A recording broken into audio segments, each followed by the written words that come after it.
Live better and longer with the Fitzness Show, hosted by fitness expert, author, and TV personality Fitz Kohler. She'll tell you why diets are dumb, supplements are snake oil, and the truth about how you can earn a lean, hard, pain-free, and athletic body. Now for our favorite bossy blonde, Fitz Kohler. Hi team, I'm Fitz Kohler, your very noisy and proud fitness expert and race announcer from fitzness.com, and welcome to the show. Very proud because once again, my brilliant daughter is joining me. If you do recall, we had surprising sex facts with Ginger a couple of months ago, and possibly one of my most popular episodes of recent history. Folks went crazy about it. So as promised, I'm bringing the Miss Ginger back on the Fitzness Show, and she's got so much to share today, and I can't wait to hear it. Just so you know, I have no idea what she has planned to talk about.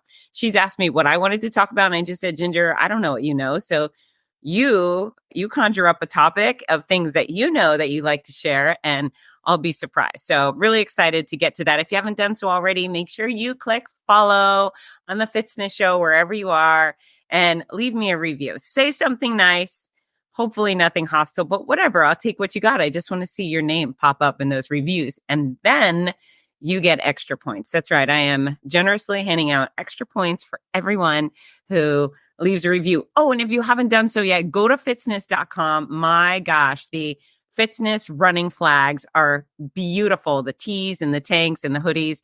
And so many of you have already ordered them together already. So if you love America and you love running and you're fond of happy noise, this gear is for you. So I'm going to do it. I'm going to bring in the one and only Ginger Kohler. Hey, girl. Hey, girl. How are you today? I'm good today. I'm lazy today. That's my goal today. Be lazy. I start school tomorrow, so I want one more day of peace. That's right. So let's remind everybody what your credentials are, because they're pretty significant. I should have done that, but go ahead and tell folks. No, it's fine. I have, let's see if even I can remember them. I tend to forget. So what I'm studying right now, I'm a student at UF, and I study journalism, where I have a focus in women's studies, and I typically write all of my reporting on sexual health related topics. And I'm also a student of theories and politics of sexuality. I will be leaving with a dual degree. So I'm a junior going into my senior year. And I've written for 3 magazines as a sex columnist.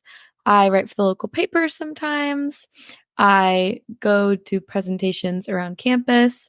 And as much as I learning lots in my degree, I find that the most I have really learned about this subject is I really love to read.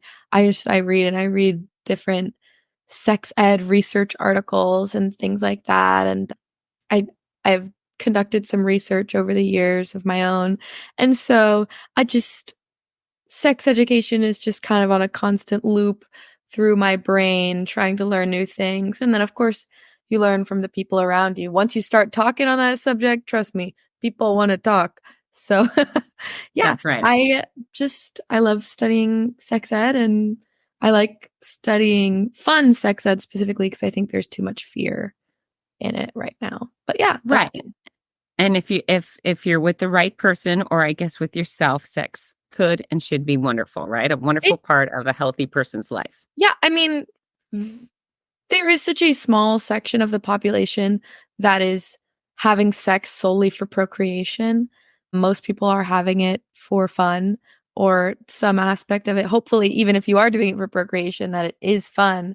Right. But even whether you're a nun or a prostitute, like you experience sexuality in some way, and you should learn about it. That's my philosophy. But yeah, I'm here to talk about fun, interesting sex things, because sex isn't all about STIs. That's right. Okay, so the greatest I got such great feedback from your last show with me. And if you haven't done so yet, go back in the history of the Fitzness Show, because Ginger's been my guest a few times, and I think all of our episodes are doozies. You are such a wonderful guest.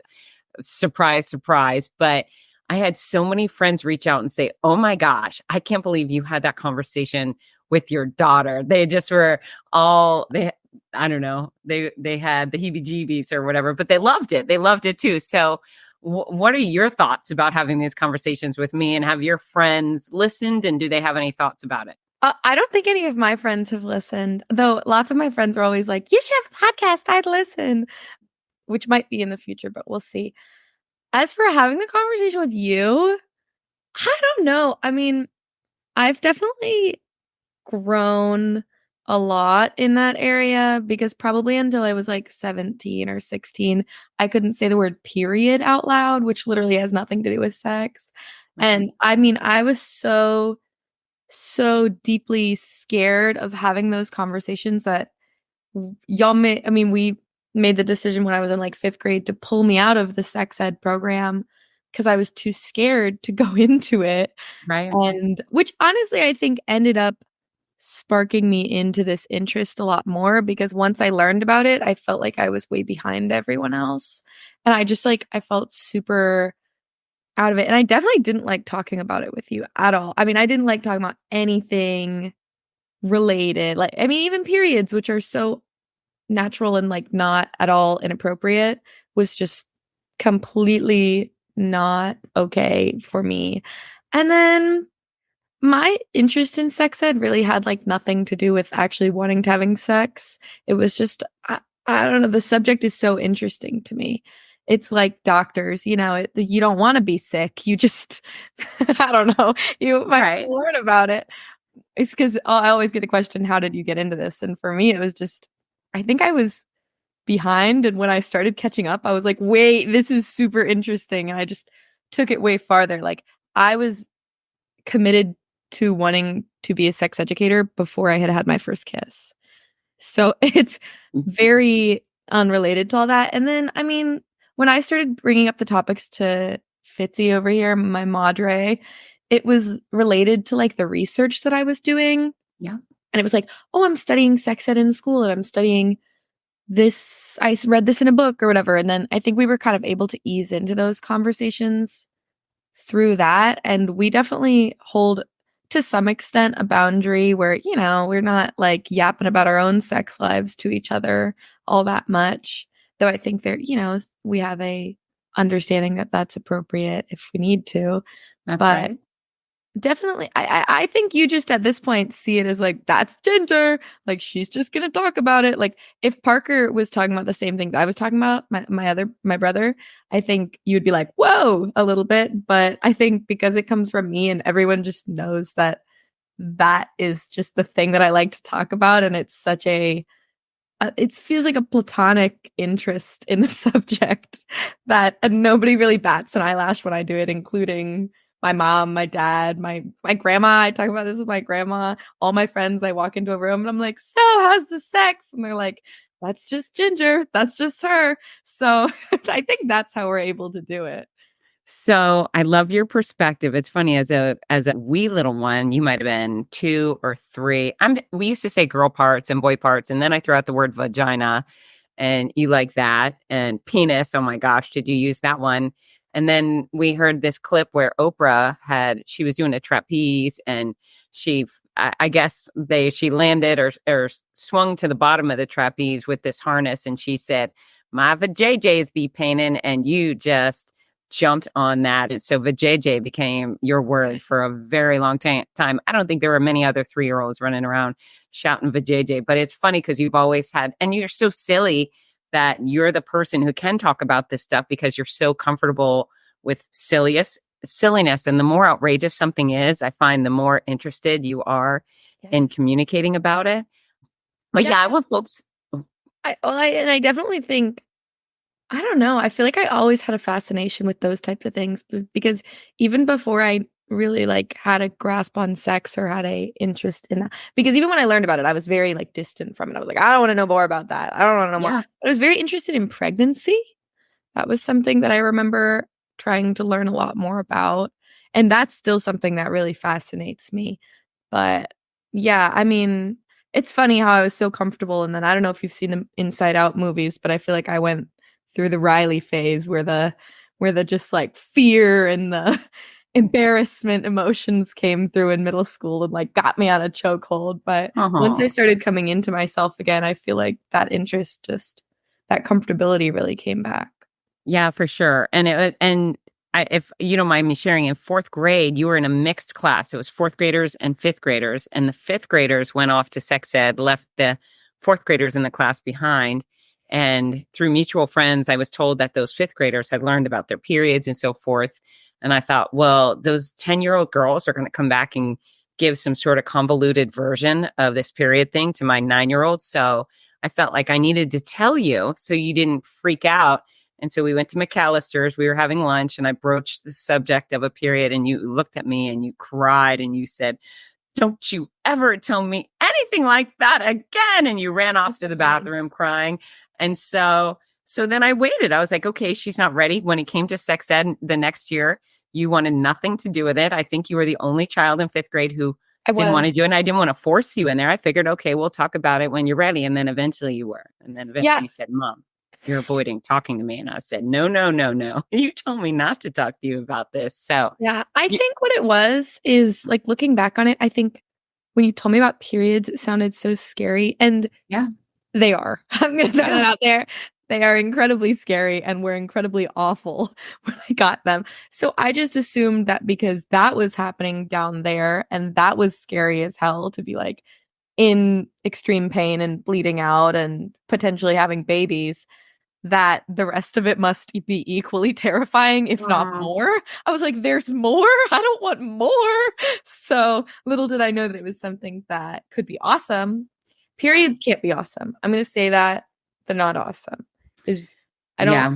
No pros. I mean, some people babies, but if you don't want to, if you're not in a place where you're trying to have a baby, they're a burden. They're a burden. It is, yeah. Okay, so let's get into it. What's our topic for today? So today we are going to talk about laws about sex. And the reason I wanted to talk about this was that I heard about a law in Texas, and I had heard all these other crazy laws. But this law in Texas was like, you're limited to owning 6 dildos at a time. That was a law. And I was like, that's crazy. And it actually was crazy because it's not particularly true in that way. Like, it was an exaggerated version. So that law specifically, and I'll get into a bunch more ones. So they're not as crazy as I was picturing they'd be, but there are a lot of interesting topics. But that one, Texas made it at some point illegal for a person to own a certain amount of toys unless they had a special permit to sell them. Oh. So that's what it was. So it was crazy. You could go you could have more guns without ever getting a background check in Texas than you can have sex toys for a period of time. Okay, so let's discuss that, because all I'm imagining is some legislator gets voted in that they're going to represent the people, and this is what they come up with. You know what? These gals, these people, and guys too, they're just having too much fun with their sex toys. So a handful, that's it. Because there's been a lot of places that have had laws against sex toys. That's classic. That's a big one. Wait, that's one of the other ones. So I'll just go down, find that. I have a list of things. I don't have them memorized. You know what, though? I want to go back. I want to find out what legislator came up with this law. And then let's, I don't know, stomp on their... No. We don't want that. But I'm going to see, what does this person look like? Are they? Yeah. And if you don't want people to go have, casual sex, right? Perhaps you would say, go get yourself a dozen toys and use them on your own. So that's the thing. To me, that is the thing. Like, people will freak out about all the bad things that can happen when people have actual sex, like intercourse. Like, you could get STIs, you could get raped, you could get all these horrible things can happen when you have sex. It's usually good. Lots of terrible possibilities. None of that can happen when you have a sex toy. Right. Sex toys are, what's the worst that can happen? Unless you use one that's meant to be used differently. Like, they are used entirely consensually. Yeah. They are, assuming you are cleaning them and using them with yourself, they're not a vector for disease. they are like there's I think people hate the idea of them because they seem like some sort of extra dirty thing. But like, I know a couple of people whose moms, when they were like 17 or so, was like, if you want something, I'll buy it for you because it's a really safe and healthy way to explore sexuality. So to me, crazy thing to ban.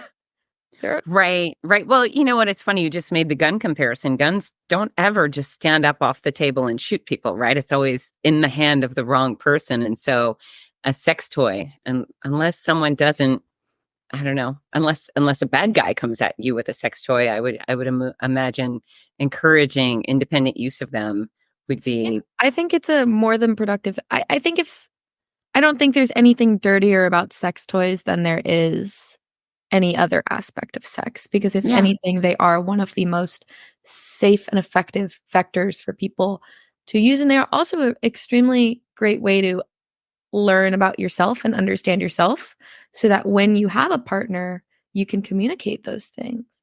And they're a great reason. All these, I mean, masturbation is so villainized, specifically in women. Like, one of the activities that we had in a class of mine that really opened my eyes is my teacher said, all right, list all of the names for male masturbation. We've got jerking off, wanking it, like all these different things. And then female masturbation, how many can you think of? Maybe like 3? Like, it is so normalized for men to masturbate and not at all for women. And therefore, all these young women are going out and having sex before they're ready to because they think that is the only way to receive pleasure. And it's not. Do you know my favorite nickname for female masturbation? And I didn't even know it was a thing, was She Bop. It was Cyndi Lauper had a song back in the day, She Bops. And apparently that's about masturbation. Did you know this? I didn't know that. See, I am dropping a sex tidbit on you right now. But yeah, maybe sometimes we could sit down and create a bunch of stupid lingo to share for Yeah. female I think that could be a quality mother-daughter time for us. yeah, things that are the important things. That and getting my passport, we can do that. Make sure to schedule out a time for those 2 things. Number 2. I'll expand a little. Other places where sex toys are just fully illegal: the Maldives, Thailand, India, Saudi Arabia, and Malaysia. And if you're caught with a sex toy going through Vietnam customs, you have to hand it over, but you can get it back when you leave. So they stash it for you. They're not monsters. Okay, very nice, very, very friendly. And that's Vietnam? Wow. Oh, no. That was Thailand. Thailand, okay. I'm sure it was Vietnam. It was Vietnam. Okay. You're right. Okay. Sorry, Thailand was one of them, but Vietnam's the one where you can get it back. I'm sure all of my listeners right now are taking copious notes. Like, okay. Yeah, take notes. Thailand. Okay. The song She Bop. Yeah. You couldn't listen to She Bop in Uganda. Okay. Wouldn't be allowed because the Ugandan parliament passed an anti-pornography bill in 2014, and they invested a bunch of money, like $300,000 on like a pornography detection machine. And you can, if you are caught with pornography, you can be locked up for up to 10 years. So it is not a small offense there. But porn isn't just what we think of as porn, aka like the movies and the film. Pornography is also considered like audio recordings, writing, and erotic music. So you can't, like, Megan Thee Stallion is a no-no there. Definitely not. Yeah, she's a hands down villain. Yeah. And I will say, I tried to really check all these laws, but some of the articles were not like the most recent, but all of them in the past like 3 years. But still, that was a recent thing, if not a current law. Okay. So interesting. Very interesting. Okay. Masturbation illegal in Indonesia. You can so where does the enforcement of that? I want to see the law enforcement peeping in your window, creeping over the shower wall. And it's all got to be word of mouth, right? Like, but you can go to jail for up to 2.5 years or over 2.5 years. 32 You know what? So Interesting. When I was walking the dogs today, ran into a guy who was saying, blah, blah, blah. My wife is concerned. There was a guy she thought was masturbating on a bench or whatever. Like, throw the book at that guy a little bit, right? Yeah. But Well, yeah, I if mean, you're it's alone all in your legal own to have darn them. bed, Yeah, in your own bed. Who cares? Who cares?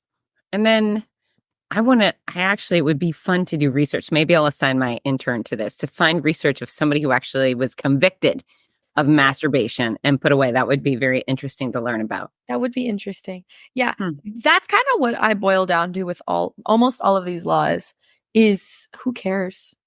What Yeah. what were you thinking? Why do you care? And there, I mean, I chose to exclude a bunch, but there are just so many laws in the that have happened in the United States history, and it's just like, who cares? Who cares? It's not affecting you. Like that's what I'm like Right. sodomy. You know what sodomy is? Define Uh, sodomy. Getting it in the can when maybe you don't want it. Getting it in the can when you don't. What's the can?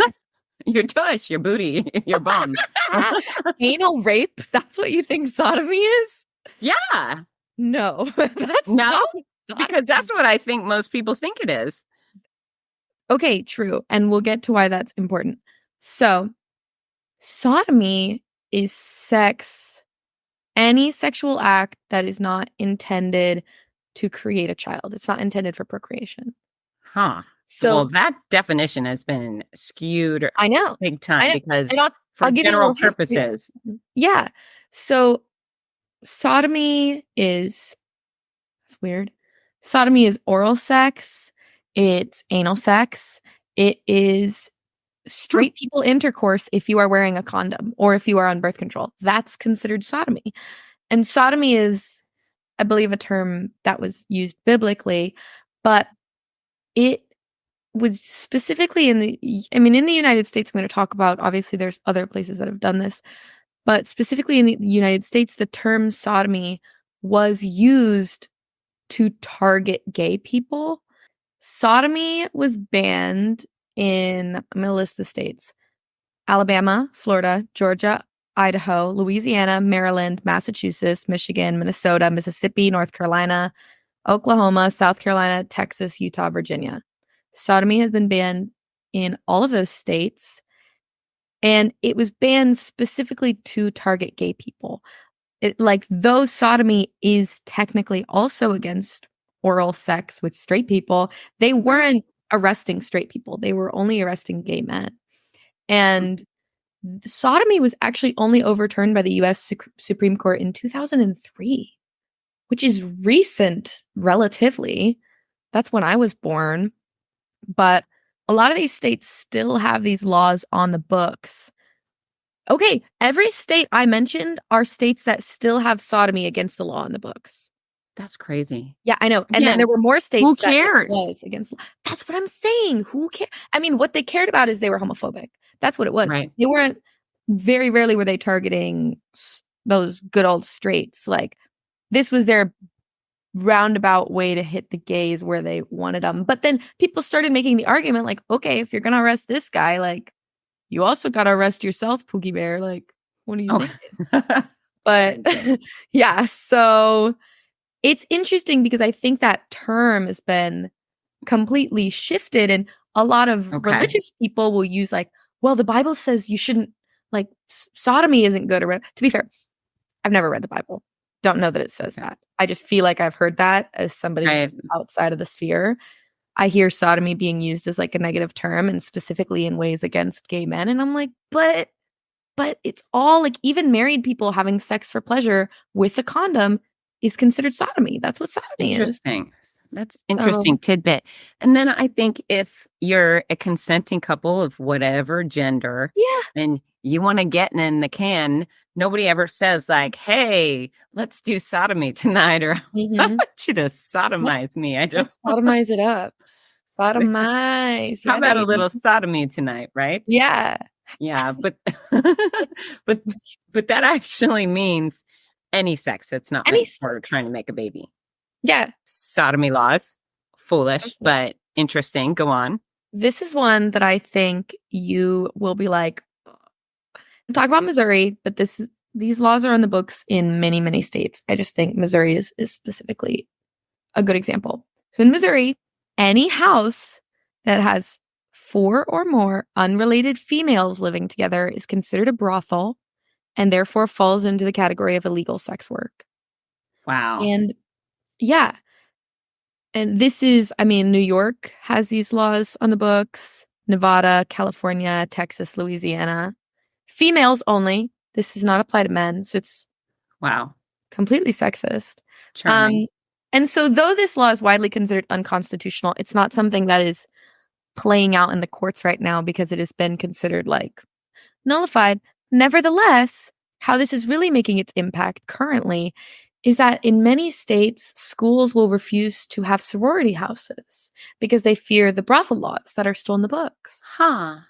Yeah, so there's a lot of, if you hear about the schools where they don't have sorority houses, but they have chapters, that's usually wise because they'll be considered a brothel.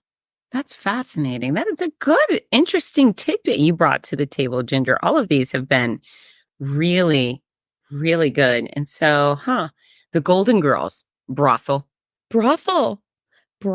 I've lived in a brothel. Yeah. Yeah. I've I'm lived so proud in of that. several brothels at this point.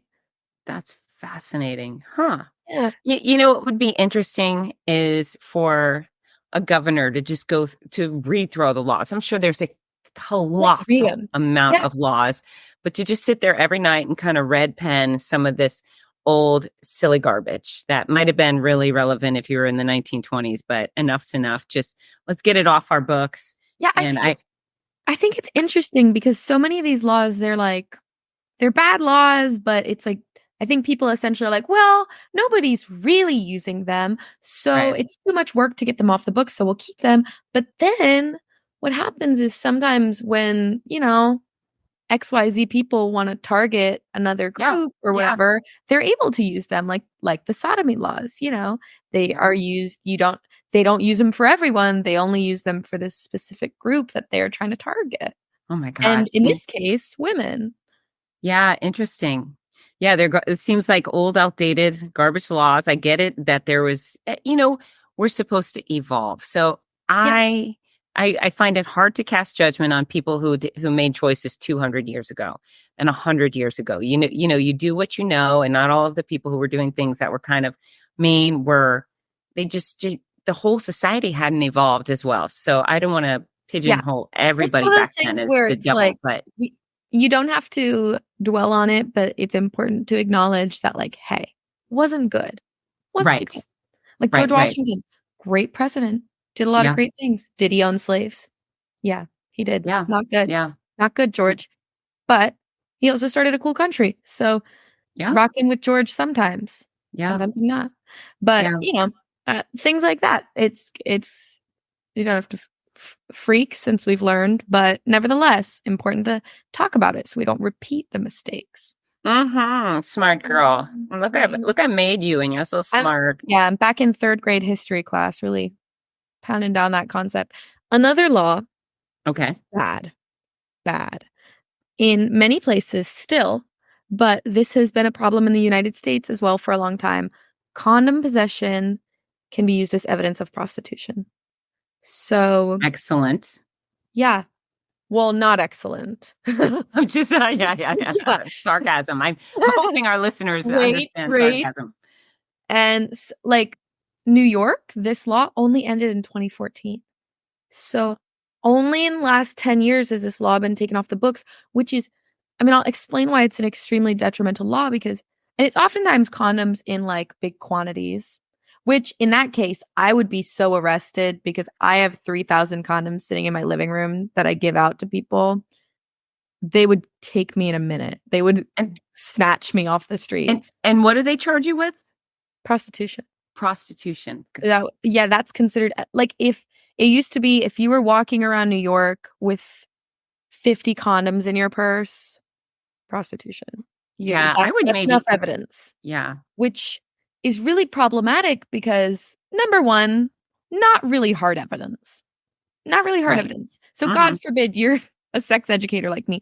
But even so, it puts prostitutes in this position, and prostitution itself is a extremely, it's a challenging subject because it becomes one of those things, it's a loop. Because if you get charged with being a prostitute, no one will hire you. You have to go back into the sex work. So it's a really hard thing to take on, but it puts people who are sex workers in this position where they have to choose either they have unsafe sex and risk getting a terrible STI, or they try to have safe sex and they risk getting arrested. And so it's not stopping people from being prostitutes. That law in no way, shape, or form encourages people to not go into prostitution. The only thing it does is makes people who are in that industry way less safe. And though, I mean, California had that law, Louisiana had it, but they not anymore in the United States, but in Kenya, South Africa, China, Russia, India, it is still a very big problem, especially in Kenya right now.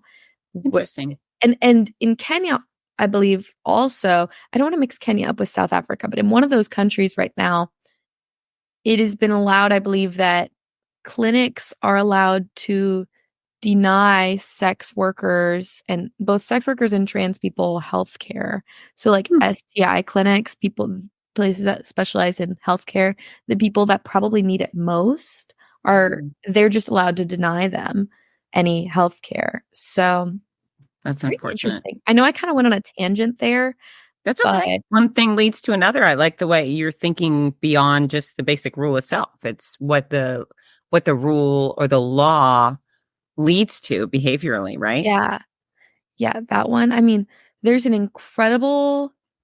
several incredible TED Talks from sex workers that I highly encourage people to listen to, because I think oftentimes we look at sex work as like a super black and white issue. Either you like it or you don't. You know what I mean? And then you say it's good, illegal, not illegal based on that thought process. But like, it really is such an intricate issue, because I'm one of those people who like, I definitely struggle with the concept of like, can you have consensual sex when there is money involved? I I don't know if you can, but nevertheless, I I'm not a make sex work illegal kind of gal, because there are just so many implications like this of the laws we put against sex work, where it's like, oh, you think let's use condoms to, to take down the sex workers, but in reality, you're just making the STI spread like 10 times worse. That's what you're doing. Yeah. There's all these very, I don't know, there's offshoots of these issues. And they had there's some great insight. TEDx, I mean, they have excellent speakers all the time on all sorts of different issues, but highly recommend listening to the ones on sex work, because they're ones that I'll listen to over and over again and just take something new out of every time. Interesting. I've seen some interesting documentaries on sex workers, and the sad thing is some of them make a lot of money, but The majority don't. from their words is that it's sad, it's a vicious cycle, it's not what they wish they were doing. They are stuck. Yeah. So they feel, right? Yeah, I mean, many do. It's though it can be a profession people choose, and I think that's worth acknowledging. It's Yeah. not one that most people are choosing. Thank goodness. Yeah, and those people who feel forced into it, that cycle is so hard to get out of, and the laws against sex work don't help you get out of it, which is really what our goal should be, is like, if you don't want to be a sex worker, let's help you out of that, instead of Right. let's put you in more situation. Because I mean, if you are thinking from your perspective, where most people don't want to be sex workers, then they're probably doing it because it's a last resort. Well, yeah, so they feel, no, it's awful. The people I really feel bad for, the ones that are trafficked, the ones that have no choice. Well, that's not, you got to consider that in different realms. Correct. That's where a lot of people say like, okay, well, sex workers are fine, but I don't like people being trafficked, so let's make sex work illegal. When the perspective I've been given, that I've kind of adopted, is that like, you're not helping anyone by making sex work illegal, because if anybody can help us find people who are being trafficked, it's prostitutes. It's people who live in that world and can identify that. And if I'm prostitute A and I see girl over there being trafficked, I can't go to the police to report that, because they're going to be like, how'd you know? You prostitute? So like, we got to like put them in different spheres, because there's sex Sure. workers who maybe chose it, but it wasn't their ideal choice. Then there's people who are like being trafficked Forced. countries and children Yeah. and awful things like that. And sometimes there is overlap, certainly, but I think So let me interrupt. When I go to the airports, when I travel, there's always those signs on the back of the bathroom Yes. door that says, and I always feel like I want to find that person. I want that girl to Right. look at me and say, please. And I want to help her. It never, ever happens. But if it does, I'm ready for it. I'm You're ready to ready. save these girls. I really Those appreciate signs those motivate me. signs. I appreciate those signs a lot. Those ones. And then there's ones in like, I mean, sometimes I've seen them in gas station bathrooms with trafficking, but then also in bars, they've got like, hey, if you're experiencing abuse, or like the gynecologist office, Mm-hmm. or an angel shot. You ever heard of an angel shot? Yeah. Go ahead and tell everybody what it is. Well, an angel shot, you can go to a bartender and say, if you are, they've got different levels. Like an angel shot on the rocks means one thing, and an angel shot, I don't know alcohol words. Dry or whatever. Right. It means something else, but like you can go to a bartender and say like, hey, I'd like an angel shot or these different things, and it'll notify that bartender, I need help. There's somebody near me. I need you to call the police. I need you to get me out of here. I need you to take this person out of here. Like they mean different things, and not all bars have them, but a lot of bartenders can identify them anyways. So it's a cool thing to know about. There's also a signal if you like are being trafficked or need help. And I don't know what it is. It looks like this is my Pi Phi sign, so it's not this. Okay. But there's Ginger's something doing a hand gesture if you're listening. Yeah, there's some sort of hand gesture that you can do to signify like I need help or like I'm being trafficked, that people know. And I've seen, clips of like live streams or whatever, wherever, where people have been able to identify that like someone there needed help because of that. So I've seen something where a girl being trafficked would drop something, and that was the clue. I mean, golly, people would think I'm being trafficked every day because I can't stop with dropping my phone, right? But yeah, it would be nice if all of this information were readily available in our brains, right? Like, why don't we all know this stuff? I think the trafficking issue is certainly does not have enough attention. I believe there was a recent movie about that, and some of the streaming services are like, we're not going to air it. And I feel like, why would you not air this? This doesn't make any sense to me. There's one celebrity that I love, and I cannot for the life of me remember her name, but I think it's Blake Lively. It's Blake Lively. Yeah, and she does great work with trafficking. I was a new member educator for my sorority, which means I was in charge of all the new girls. And like some of the first things I told them, I was like, all of this stuff is so important to talk about, and we just try to brush it under because it hurts to talk about. It doesn't feel good, but like you should be quote unquote triggered by these things because they suck. They're meant to suck. You should be upset by them. That's a natural and good feeling. But like, it was one of my values. One of the things that was so important to me was to sit down with those girls and be like, hey, you are 3 times more likely as a sorority woman to be targeted for sexual violence. And we need to have these conversations. I need you to know who to talk to. I need you to be able to do XYZ things if this happens to you, or like see the signs coming. We don't talk a lot about, even identifying what assault is. I think that's a lot of the reason that sometimes people feel like they've been falsely accused of things, because they actually just simply don't know some of the qualifications of what it even is. Like sexual coercion is illegal. It's illegal. But sometimes you'll see people who are like, I've been accused of, sexual violence, but I didn't do that because we didn't actually have sex. And it's like, but even the act of going to coerce someone into something like that is considered an act of, and I would say sexual violence is a term that is hard to take in, because you think it's another one of those terms. It's like violence. Violence means like punching, hitting, like that's how we think of violence, because in our everyday context, that's how violence is used. But in sexual law, violence is used as when someone does something to you sexually that you did not want. That's whether that be sexual harassment, that's a form of sexual violence, quote unquote, or sexual like rape. That all falls into that really big category. But I think that's something interesting to talk about. And I wish for assault that we kind of went about it the same way as we went about like murder, manslaughter, and had those different categories, because I think there are levels to it. And I think a lot of the time we have those tiffs or people don't come forward just because they think something doesn't qualify, or they have misunderstandings with one another of what qualifies. And I think being able, because like you say sexual assault, like he sexually assaulted me, people are going to jump to rape. They're going to jump to rape. Right. It could be that he just kissed you without your She permission. grabbed my ass. Like Right. there are levels. There are levels. And we don't acknowledge that sometimes. And so that, I mean, I guess this falls into the category of sexual law. Maybe it's not a funny one, but like, Right. I think that's a law that would be really beneficial, is just changes in terminology, because I think so often when people come forward and say, I've been assaulted, that either we take it to the farthest degree or we're just not able to understand them, or we say, no, you didn't get assaulted, when, maybe it does fall into a different, like a level, but it's a really weighty word.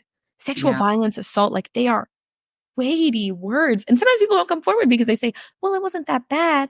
I didn't want to ruin his life or ruin her life. But anywho, I think very all interesting topics. I agree. All right, next weird law. Okay, next weird law. In Kern County, California, everyone's favorite county, pillows that look like breasts cannot be sold within 1,000 feet of a highway under Section 9 of the Kern County, California Code of Ordinance Guide. And this is because residents of the county actually petitioned to instate this law. And I want you to guess why they petitioned to instate this law. It's not that boob pillows are illegal. It's that they're illegal 1,000 feet from a highway. Right. I'm thinking because they put some sort of sex store on the highway and all sorts of creepy people and drifters were pulling in and just, being unpleasant in that community by buying their sexy stuff at that sex store. It's a sex store problem. That's my guess. It doesn't sound like that was the issue, though maybe that was happening as well. They essentially said that it causes distracted driving. That's what they said. Oh. Yeah. Vulgarity which cannot be ignored or controlled by passerby, which assails the eyes and mind of all who are required to use county highways. So if you see boob pillow 1,000 feet away, and you're going to get distracted and you're going to crash. Okay, so this is what I'm guessing is there actually was a big old billboard that was like, get your boob pillows. 3 for $20 or whatever. Yeah. Here they are. Pull over now to get your boob pillows. Maybe they even said booby pillows just to be a little more enticing, right? Right. I think that's what they called it, booby pillows. Booby pillows. Of course, I'm so smart. But yeah, that's important stuff. You know what? There's like if you buy a cup of coffee at McDonald's, there's a warning. It's caution, hot, may burn your mouth. That's because some bozo drank the coffee, burned their mouth, and then they sued McDonald's for millions of dollars and won. So now everybody has to put these absurd little labels on everything. So yeah, booby pillows would be very distracting. Someone definitely crashed. That's probably what happened. Yeah, for sure. Oh my Someone gosh. swerved off the road. Oh my gosh. This one's interesting. Until 1967, male homosexuality was illegal in the United Kingdom. Kind of standard most places. Right? Yeah, that was the case. But here's the thing. Being a lesbian was never illegal. Totally fine. Totally fine. And here's what kind of the sitch was, from my understanding, is that they made this law, right? It's in power. Yeah. And people start saying, hey, shouldn't we make it illegal for lesbians too? Shouldn't we do that? And they were like, well, if we do that, then the women will know that they have the opportunity to be lesbians. Oh, planting the seed. It'll plant the seed. So let's just actually never mention it, so they don't even think. I don't know. It's a possibility, those dumb girls. Yeah, they don't know yet. So let's not do that. And let's just hope they aren't doing it. Which I think is so funny, because that's how people talk about sex education a lot. is the parents love to use the argument, and not most parents. 97% of parents are like in favor of a full round of sex education. Bipartisan issue, people want it. But the big yappers who are against it love to use the, well, if I don't tell them that it's an option, then they won't do it, which is Right. funny because that mentality is actually scientifically proven to encourage sexual behavior. If you never talk about it, your kids are like way more likely to have early sex.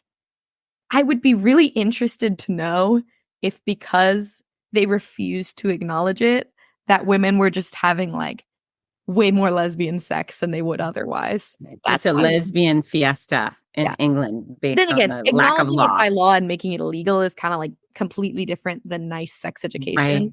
Right. But nevertheless, Hmm. I wonder if because too. nobody was talking about it, that it was actually happening way more. Yeah, or maybe they just love lesbians and they were like, you know what? We got to stop these guys from doing their thing. But the women, give me more of that. Bring it, girls. You know what? This is funny. I actually believe this is a thing that happened this year. And I could be wrong. This is not one of my facts I've written down. But I remember this year seeing that the island of Lesbos just now made being a lesbian legal. Wow. Well, there. You know what? You got to move there now. I thought it was a lesbian island growing up. That's so what I funny. thought. Once someone made a joke about it and I just believed it. I think a lot of people did. Maybe they didn't. Mm-hmm. I thought it was a place for lesbians to go. But that would be nice if it's a glamorous tropical paradise. Then we'll send all the lesbians there. Why not? Maybe I will switch teams just so I can reside on the Isle of Lesbos. That sounds fun. That's another interesting TED Talk. There was a TED Talk that talked about the use of baseball analogies during sex. Oh, yeah. Okay. Things like switching teams, first base, second base, third base. Home run. Yeah, home run, all these different things. And the person doing it, and I wish I could remember what the issues were with the baseball analogy, but he was like, I don't like with this, or he or she was like, I don't rock with this baseball analogy. Let's start using a pizza analogy. Oh, yeah. You told me that. Yeah. And it was a really good TED Talk. And I really liked what they had to say. He was like, you ask everyone before you order the pizza and you talk beforehand about the type of toppings that you'd like, and they can have this on their half and I can have this on my half. If someone doesn't want pizza, you just don't get any pizza for them. Like, well, I don't know. It was I liked the analogy that they put forward. Pizza's a good analogy and tea is a good analogy for sex. Okay. Nothing to do with laws. Just nothing to do with laws, but just a spiral. Let me see. Do I have anything else? Do I have anything else? Do. Oh, okay. All right. This will be your last one. This will be my last one. Yeah. This is the last one I have. And it's very great. short. So in Egypt, if a wife is found to have committed adultery, she gets 2 years in prison, which there are lots of places that have had adultery laws throughout time. Texas being one of them. You used to be able to kill someone who has cheated on you. Right. But 2 years in prison if you are cheating in Egypt as a wife. Oh, some balloons just popped up. That was exciting. Sorry for any listeners who didn't get to see that. And restate that. Okay. So if you're a wife and you've committed adultery in Egypt, 2 years in prison. But if a husband gets caught cheating, he only gets 6 months in prison, and he's only liable for this punishment if he did it in the home. Oh, okay. So if he went to the mall, for example, and got it on with some gal, it's fine. It's fine. No problem. And if he did it at home, well, only 6 months. But a wife, 2 years. And that's wherever she does it. Wherever she does it. Adulters. Yeah. Huh. I'm like, dang. I wonder if those rules are enforced.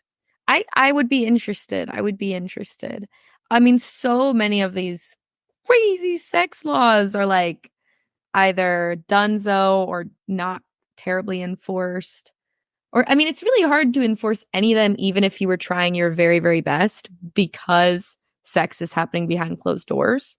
Right. And if you actually use evidence over just people's word, then it's really extra hard. But yeah, I'm not sure. Oh, okay. I've got one more important one. One more. Say please. Small.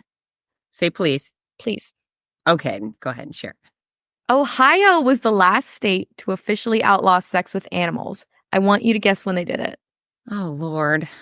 2020. 2016. Okay, Jesus. Pretty Ohio. damn recent. Yeah, you know what? I have a bunch of people from Ohio that listen. They're probably very, very disappointed in themselves and their I don't state. know. I And feel like they would be able to guess that. maybe Ohio's I a don't. little weird. I got to tell you, all of my OHIO friends are pretty standard. Oh, They're yeah. not I the think the type to get people are freaky with animals. I think I the would be people are nice. I surprised. remember my only experience with Ohio, I've never been, but my like middle school bestie had moved from Ohio and she just had so many things that she had Yeah. never heard of in Ohio. She was like, I've never seen a black person. I was like, really? She was like, nope, whole life, never, not once. I was like, Didn't she was in a really teeny tiny wasn't a podunk tiny town. town, and But her yeah, she parents would were say, crazy strict. that's true. She would say all sorts of crazy things about Ohio. And I was like, whoa, Ohio. Well, yeah, Ohio yeah. is the Wales of America. Okay. Okay. I gotta say, I'm actually going to Ohio in 2 weeks. Well, And you'll I have think to it's let me know if they yeah, uphold that law. I believe they probably do. And I'm going to That's defend wild. Ohioans. Yeah, they're pretty freaking awesome. And I'm sure they're, yeah, I I like my Ohio. I would bet a lot of money that, I mean, maybe someone in Ohio is getting it on with like a turkey. Oh my gosh. Listen, so Parker was just telling me about the TV show called The Boys. Oh, everyone's been telling me about the boys. Okay, so he was telling me that the character that resembles Aquaman gets busted having sex with an octopus. And I was like, what? An octopus? They said, is an octopus lady? He said, no, it's just an octopus because he's Aquaman. And apparently he gets busted doing this and they blackmail him. They're going to out him for having sex with an octopus. And they're able to thwart those suggestions for a while. But anyways, he comes home and he hides the octopus in a closet. And so when he comes home, the octopus is like, I miss you. Why won't you let me out of the closet? So anyways, now I feel like octopusy. oh yes. Nice. Thank you. Thank Am you. I allowed to say that here? Yeah, of course you are. You can say whatever you want. Octopusy. Okay. Hey, listen, hey, there was an actual James Bond movie called Octopussy. Did you know that? No. Yeah. What could it have possibly been about? I That? think that one was before my day. I think I was too little. I do not believe I saw Octopussy, but that's a very famous James Bond movie. So just, you know what? You've been passing along all of these information bombs for me. I had to give it back to you. Perhaps you could do some research. You got to watch The Boys for the Aquaman getting freaky with the octopus, and then James Bond from the 70s or something like that. Yeah. So I got to tell you, I made you. Everybody should know this. I made this brilliant, lovely human that's been I talking don't know to if us that's for an hour. braggadocious after our conversation we just had. Some people will be like, "Ah."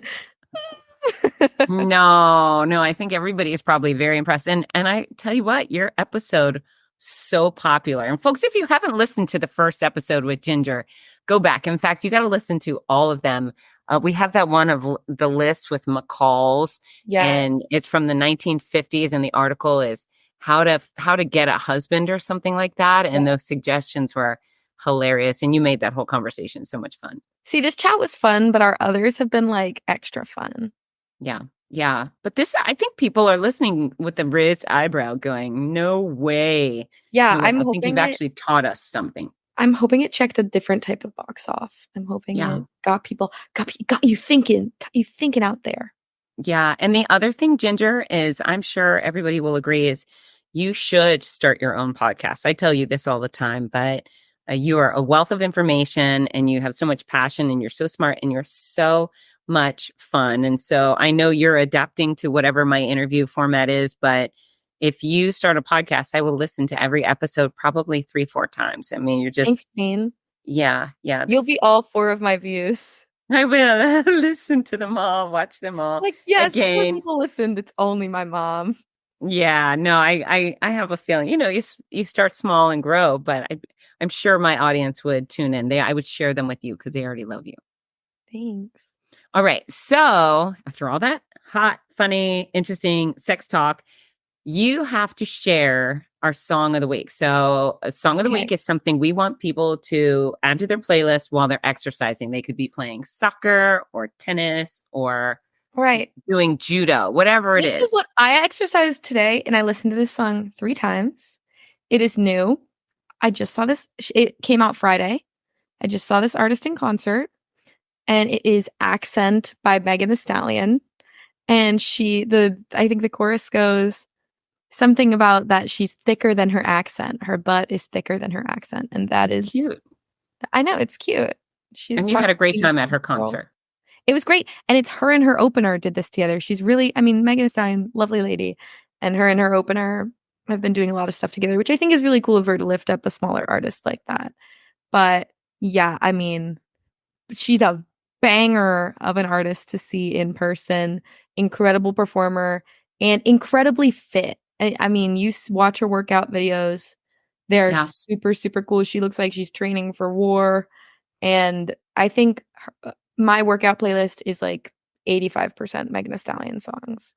Yeah, what's interesting is I think most people, well, not most people, a lot of people might think, oh, I don't have anything in common with that rapper who raps vulgarity. And she does. She's really vulgar. I think her music is also pretty fun, but she has some clean versions of her music. But when I see her on Instagram, she's a really great role model for fitness. And so she may have a potty mouth, but her focus on health is really impressive. And so I like that she's targeting people who follow her are more likely to pursue exercise because she does it and she flaunts it. So yeah, totally. And you know what? She's relatable in that way. And then I also have a lot of respect for how I think most rap and most of her music is a lot of like, I'm rich, I party, I have sex, which awesome. When you're listening to rap music, that's a lot of what you want to hear. But she also raps about like mental health struggles and other things too, being fit, things, more normal things sometimes, and independence. And I think she's a great lady. I really, really do. Well, that's very flattering to her. I'm sure if she heard that Ginger Kohler was a big fan, she would be thrilled. I'm sure she's listening right now. Okay, folks. So if you haven't done so already, don't forget to leave a review. That's your assignment for the day. Come on now. And Ginger has something to tell you. Get to work. That's it, folks. Get to work. Love you. Bye. Hi, this is Rudy Novotny, the voice of America's Marathons. We all love how much running has benefited every aspect of our lives, so much so that most of us only wish we'd started sooner. Wouldn't it be wonderful to gift the opportunity to children of today? Well, you can. The Morning Mile is a before-school walking and running program that gives children a chance to start each day in an active way while enjoying fun, music, and friends. That's every child, every day. It's also supported by a wonderful system of rewards, which keeps students highly motivated and frequently congratulated. Created by our favorite fitness expert, Fitz Kohler, Morning Milers across the country have run over 2 million miles and are having greater success with academics, behavior, and sports because of it. The Morning Mile is free to the child, free to the school, and is inexpensively funded by businesses or generous individuals. Help more kids get moving in the morning by visiting morningmile.com. Champion the program at your favorite school or find out more about sponsorship opportunities. That's morningmile.com. Long may you run.